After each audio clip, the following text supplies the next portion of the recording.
Dambuster bombers of 617 Squadron set course for their targets in Germany. None of the airmen on board could have known they were flying into history and legend. Their action that night filled the world's newspapers with dramatic pictures and stories of the enormous damage inflicted on Hitler's industrial heartland. Overnight, the aircrew became celebrities.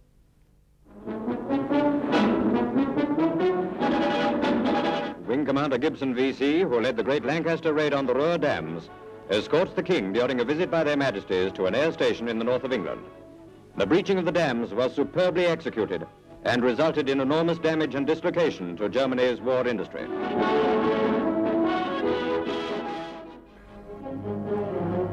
The raid was immortalized in a war movie classic of the 1950s. For many, this was the true story of the Dambusters.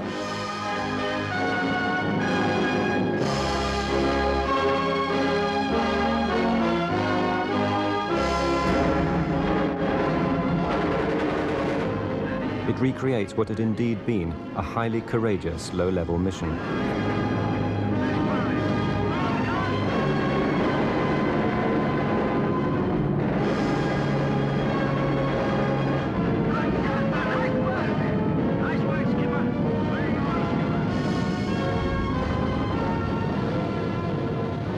Yet over the last 2 decades, and again at the 50th anniversary of the raid, critics have suggested that the bouncing bomb was little more than a gimmick, and the raid was in fact a strategic military failure.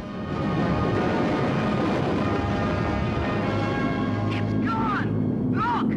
My God! It was a very gallant deed, and I think everybody admired it at that time.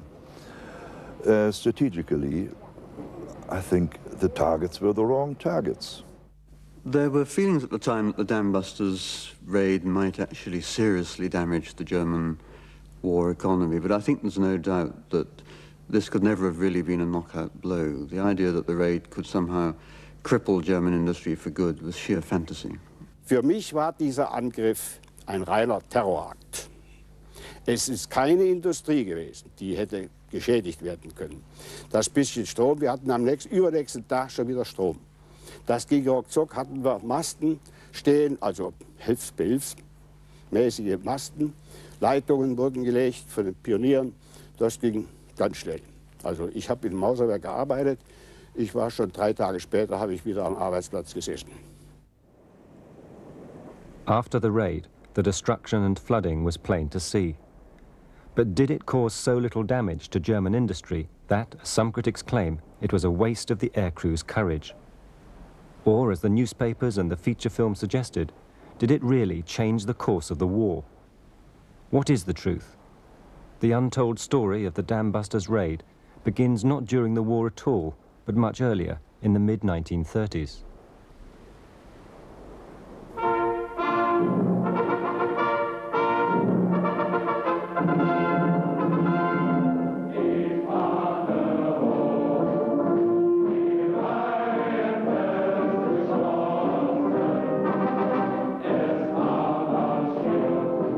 By the mid-1930s, it was clear that there was going to be a war within the relatively near future, and the planners in London started to think of how they would wage that war, and central to their thinking was the use of the bomber. The Air Staff, therefore, in 1937 drew up a series of plans called the Western Air Plans, which aimed at attacking certain elements within Germany, and one of these elements was the Ruhr industry. And specifically, one committee then went on to identify 45 locations, particularly coking plants and power plants, which would actually, if they were destroyed, paralyze the Ruhr. Another committee looked at this and said, well, no, you don't need to go for those 45 targets. What you actually need to go for are only 2, the Möhne and the Sorpe Dam. It was thought at the time that the Möhne and Sorpe reservoirs contained 75% of the water essential for the Ruhr industries. The planners predicted that if both these dams could be destroyed together, the flooding and loss of water supply would paralyze Hitler's war production. But could it be done? The Sorpe was made up of 2 huge sloping earth banks, one underwater, either side of a central concrete core. The Möhne was quite different, a vast stone wall, narrow, highly engineered, and immensely strong. Could the RAF possibly breach both these enormous dams in a single bombing raid? Nothing like it had ever been tried before. The problem was, of course, that what could they hit it with which would break a large structure like that? They had only effectively 500-pound general-purpose bombs, which were about as useless as bouncing peanuts off the structure. So therefore, their problem was they didn't have anything which was capable of breaking it. The RAF were also limited by their aircraft. The crews struggled with primitive navigational and bomb-aiming equipment. Slow, medium-sized bombers like the Wellington could carry 4,500 pounds weight of bombs. But scientists knew it would take a 30,000-pound bomb landing in the water within 100 feet of a dam to have a chance of destroying it. It seemed an impossible task, but in 1939 there was someone who thought he might have the answer. The gifted designer and engineer Barnes Wallis. He believed that destroying Germany's sources of energy, such as mines and dams, was the key to defeating the Nazis. So Wallis proposed a massive 10-ton bomb, which, when dropped from 40,000 feet, would penetrate the earth beneath a dam or any large structure. The shock waves of the explosion would shake the target to pieces. To carry his earthquake bomb, he also designed the huge 6-engine Victory bomber weighing over 50 tons. But to Wallis's frustration, both the aircraft and the bomb were rejected by the Air Ministry in 1941. The idea of an attack on the Ruhr dams, however, was not forgotten. Since 1940, construction engineers had been experimenting with miniature-scale models of dams like the Möhne. Then, early in 1942, almost by chance, they made an important discovery. If a bomb could be placed right up against a dam wall, then water pressure would amplify rather than buffer the explosion. With just 6,500 pounds of explosive, the dams would be breached, releasing the reservoirs of water beyond. This was exciting news. Just entering service, the new Lancaster bomber could easily carry a bomb that size. But could the RAF drop it from 15,000 feet to land within inches of the dam wall? Not according to the Butt report, a government study into the effectiveness of bombing raids. Flying at night, only 10% of bombers were dropping their loads within 5 miles of the target. In border regions, some bombs were even landing on the wrong country. There is little doubt that by 1941, Bomber Command was really on a knife edge. A lot of people were arguing that bombers should really have been used with the Army or they could be used with the Navy. A general feeling that the promise of bombing from the beginning of the war had simply not been fulfilled. And there was accumulated evidence from things like the Butt report that bombing was simply inaccurate, that all the claims that they were actually hitting the targets, the factories that they were setting out to hit, were largely bogus. My father was trying to discover whether balls would bounce off water, and why not start with marbles? Barnes Wallis now needed to test his idea on a larger scale and managed to obtain the use of a testing tank at the National Physical Laboratory in Teddington. His theory was that a spherical bomb could be made to bounce across water. 3, 2, 1, fire! Oh. The crucial discovery, not by Wallis but a colleague, was that backspin would help the bomb skip over the water, jumping any defensive barriers. After hitting its target, backspin would draw the bomb against the dam wall as it sank, then exploded. But once again, the air staff were not convinced. I can sympathise with the top brass thinking, well, this is a crazy idea.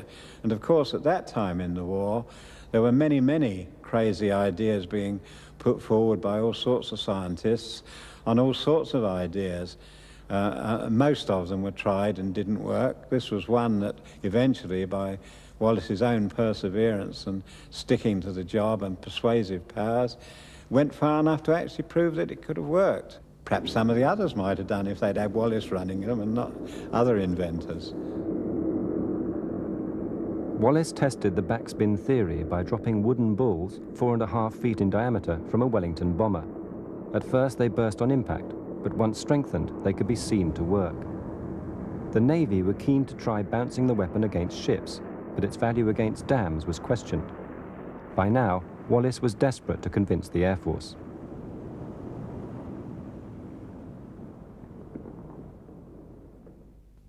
He circulated a detailed paper explaining how the bouncing bomb could be used to attack the Ruhr Valley dams, in particular the crucial targets of the Möhne and Sorpe. Wallace recognized that the two were very different. The Sorpe's sloping earth banks clearly made it the most difficult to breach. Nevertheless, he claimed the bomb's shockwave could destroy it. Wallace knew from the tests on models that his bomb was better suited to breaking dams like the Möhne, causing very serious flooding and great damage. Not everyone was convinced. Bomber Harris, the head of Bomber Command, described the bouncing bomb as tripe of the wildest description. There are so many ifs and buts that there is not the smallest chance of it working. Now Harris had had a large number of harebrained schemes put up to him, and this was just another one. Somebody bouncing a 5-ton lump of iron across a lake, to him wasn't very attractive. He thought it was lunacy. For Harris, I think the issue was not perhaps the question of how technically successful it might be, but whether it was really a waste of resources, given that the real target had to be Germany's industrial cities and the whole spread of factories and transportation targets which lay within them. Wallace's employers, the aircraft designers Vickers Armstrong, also thought it a harebrained scheme. At a heated meeting, the dam's project was cancelled. One can never confront bureaucracy with calmness when it is thwarting what one knows is the right way to get something done. And remember, a war's urgent. It's not just whether you're going to make a bit more money this year, you know, put on more profit. It's urgent. The Germans are going to come. It must have been frightening, and he could see a way of fighting them. Wallace was distraught. He told the chairman of Vickers Armstrong he'd resign. But unknown to them both, the chief of the air staff had meanwhile approved the project. 3 days later, Wallace was summoned to Whitehall and asked to develop a working bomb from his prototype. But the dams had to be attacked in the spring, when the water level was at its highest, and on the night of a full moon, so the air crews could find their target. The last possible date, May the 26th, just 8 weeks away. Stunned, Wallace returned to his colleagues at Vickers. And he said afterwards that he came out of that office and he really felt sick because he realised at last his bluff had been called, so to speak, and he'd got to get on and do what for years he'd been saying he could do. As Wallace began work on the weapon, the Air Force formed a top-secret new squadron, 617, to carry out the raid. But first, they had to perfect a dangerous new skill, flying the big Lancaster bombers at very low level and at night.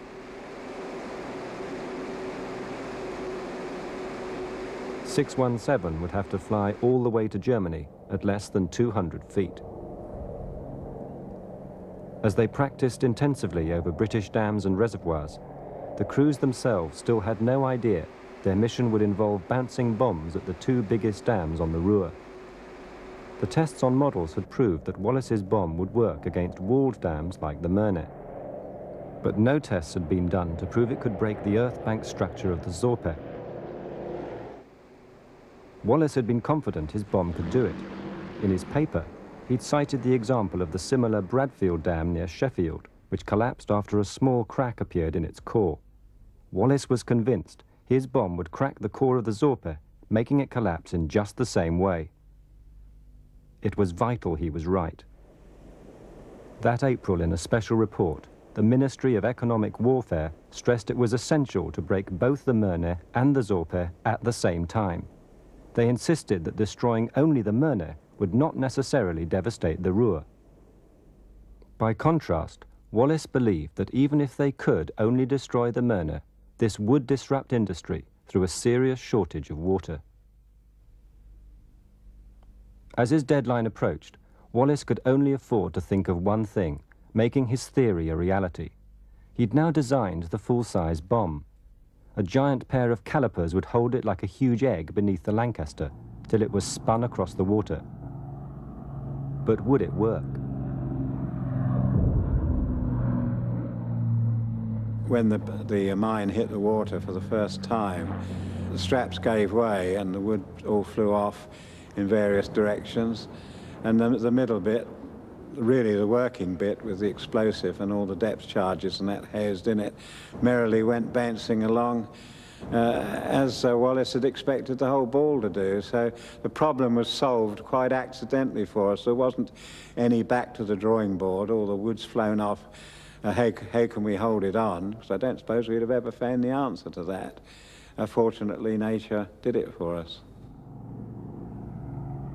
So tests continued with the new cylindrical bomb, codenamed Upkeep.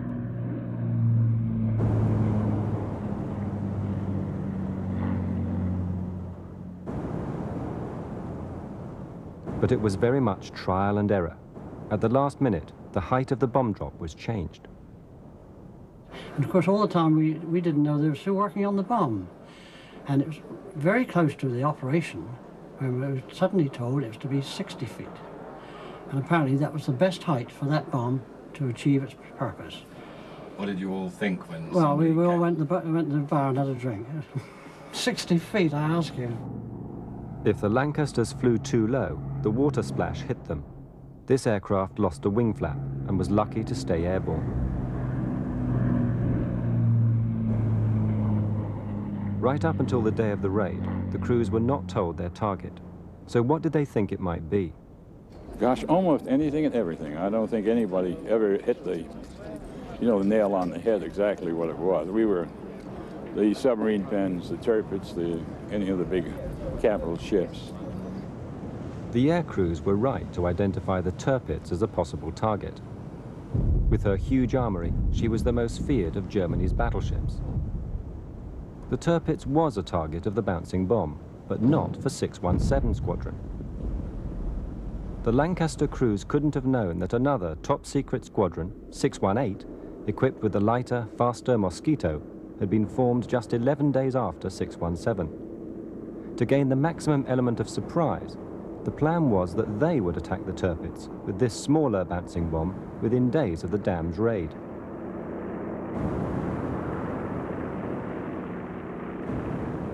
But it was this bomb, codenamed Highball, that was to cause a crisis which nearly stopped the Dambusters, just 48 hours before takeoff.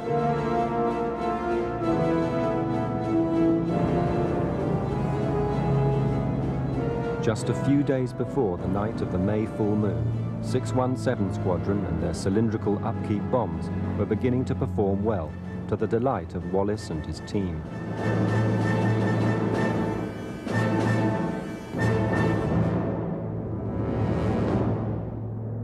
Meanwhile, 618 Squadron were having serious problems with their smaller spherical highballs. First, there were technical hitches with the release gear. Then it was discovered that when dropped in a sea swell, the bomb could suddenly veer off course.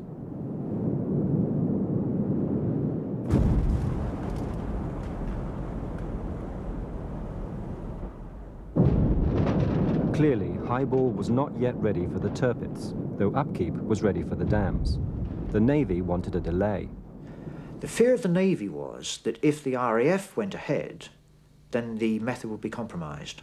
The RAF's fear was that if they delayed, any delay beyond the 26th of May meant that they'd have to delay it perhaps for another year, that then secrecy would be lost and somehow or other the whole idea would be compromised. So for the RAF, it was now or never. To succeed, it had to be a surprise attack, and time was running out. The Dambusters project continued, with the only test of a live Upkeep bomb, 5 miles offshore and well away from prying eyes. But even as the bomb exploded, its future hung in the balance. The chiefs of staff, visiting Washington with Churchill, were asked for a decision. The answer was ciphered back to Britain on May the 14th, just 48 hours before the raid.